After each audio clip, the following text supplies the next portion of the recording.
Podcast. It's your boy Don Benito, and today, right now, we're going to have a conversation about Bruno Fernandes and what Cole had to say about our Portuguese Magnifico. Let's go. Bruno Fernandes, ever since he has arrived at Manchester United, has been the shining light. I think it is safe to say, and I think every Manchester United fan will agree with me when I say that he has literally been the light, or he has been the best signing that Manchester United has had post Alex Ferguson, just to say the least. So it's easy to say that Bruno Fernandes was a true Mancunian or true Manc. If he didn't have Portuguese blood in his blood, like in his system, then he would have been like a proper red. You know what I'm saying? He bleeds. He sweats Manchester United, and I think his performances over the years since we got him in 2010, 2020. I think those his performances, his goals, his assists speak for himself. Bruno Fernandes is my favorite player at Manchester United. I mean, Ahmad is slowly taking over but Bruno, when he arrived, he did something to me that I cannot explain. He basically, we had been going through what we had been going through. Things were not working. We didn't have that one player that could change the game whenever he wanted. We never had that. Alas, here comes Bruno from Sporting. We knew the player that we were getting. We knew that he's petulant. We knew that he likes to throw his arms. Well, I knew. Let me speak for myself. I knew that he had. In fact, I was actually worried about the yellow cards because in Sporting Lisbon, he used to rack them up. Bruno Fernandes used to rack up those yellow cards when he was at Sporting Lisbon. So I was worried at Manchester United. I truly was. But he came in there and hit the ground running. He fit in like a glove. And it has been a beautiful love story ever since. He's won the the Carabao with us. He's won the no, I lie. Sorry. He did not win the Carabao because that was Jose Mourinho, and our Portuguese Magnifico at that time wasn't there. So he's won the FA Cup, he has won the Carabao Cup. He has come very close to winning the Europa during Ole. I think we're in 2 finals or something like that, but he hasn't. But his numbers are what are crazy. Bruno has a knack for scoring goals, and he's right up there with the very best. And when I say the very best, I'm talking about the legendary status that we have at Manchester United.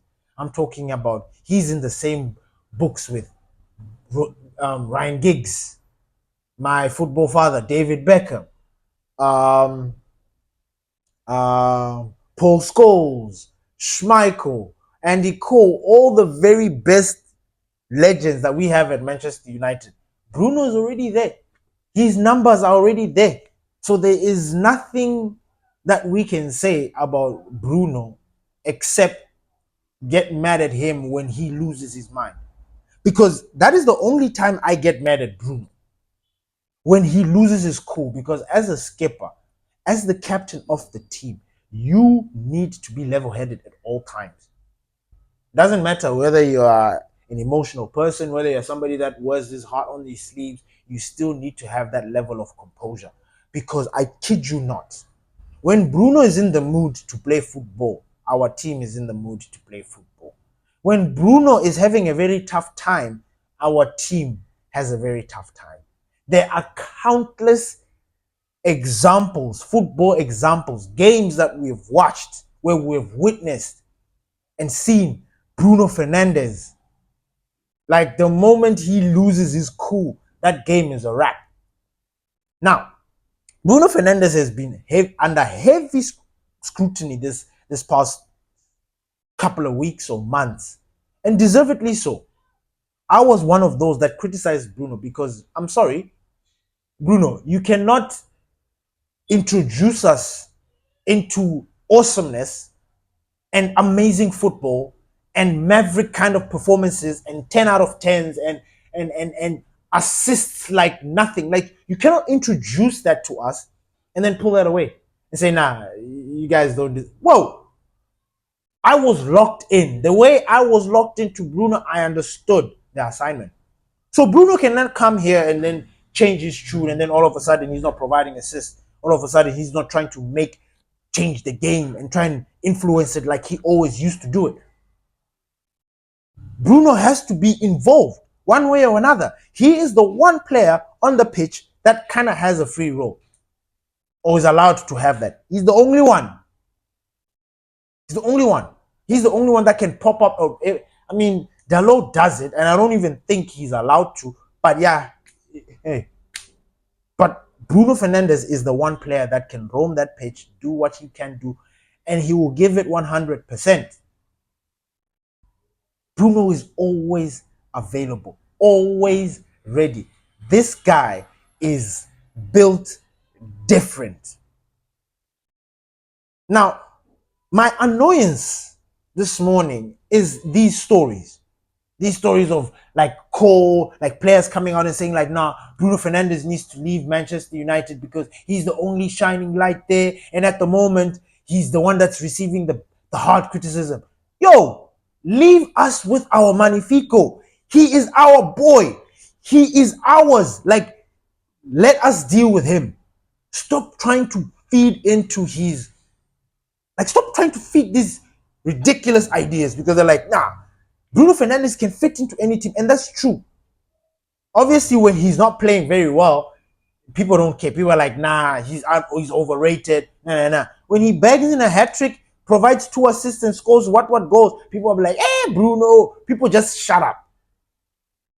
And Bruno, unfortunately for him, he has turned the corner around. Like, I'm pleased with the performances by Bruno Fernandes this season. Like, thus far. Sorry, let me not say this season because he started off very bad. But thus far, I am pretty happy with what Bruno Fernandes has been doing. You know, to show you how Bruno Fernandes is important or influential, listen to this. This is just one stat, like his assists and goals since he has been at Manchester United. Like, this is from one player. And mind you, Bruno Fernandes has arguably been one of the best players in one of the worst ever assembled Manchester United squad. Yeah. And he's been a shining light. He's been able to put in these numbers in a shit team like Manchester United. Like, I'm not saying we are shit right now, but what we had, like, he's been able to put up these numbers in a team that doesn't look like it's going anywhere. That is a big shout out. That is Ballon d'Or kind of performances. Because, you know, I feel like this is what the Ballon d'Or thing is supposed to be awarded to. Players that completely stand out. That stand out without doubt. You know? Like, without this player, this team doesn't move forward.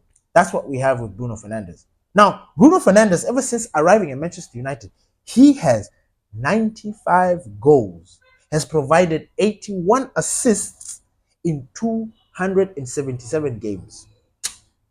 Let that marinate a little bit.